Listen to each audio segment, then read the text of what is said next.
Na po yung ating saucy chicken. Ibang recipe na naman po to. Saucy chicken. Yan. Chicken tayo. Dinabad sa toyo. Ito toyo to. Then, lagyan natin ng kalamansi. Yan. Ipababad natin for 15 minutes or more. Depende na po sa inyo. Ayan. Ito kung wala kayong kalamansi, pwede siyang vinegar.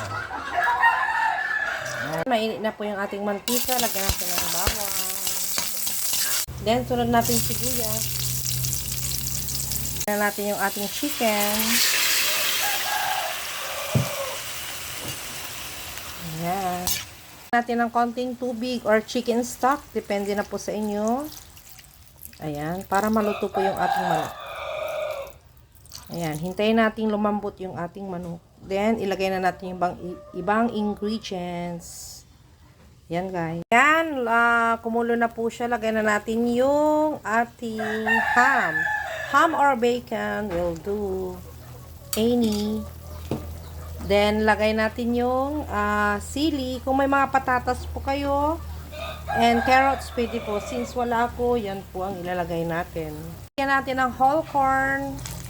Ayan. Kalahati lang po siya. Okay.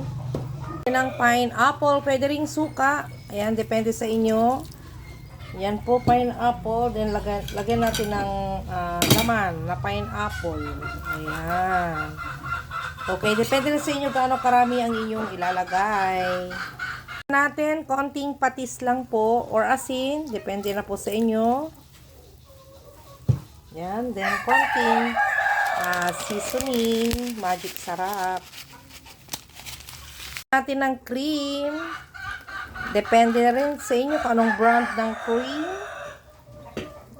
Ayan. Tikman po nyo kung tama na sa inyo yung timpla. Ayan, kung kulang pa, dagdagan po nyo. Okay. Then, lagyan natin ng green peas. Ayan, green peas. Konti lang na green peas. Parang design lang niya. Ayan, kumukulo na siya. Para malapot, lagyan natin ng cornstarch. Mix natin sa tubig. Ayan, cornstarch to. Pwede ring flour. Konting lalapot siya. Kung wala kayong cornstarch, pwede ring flour. I-mix nyo sa tubig. Ayan.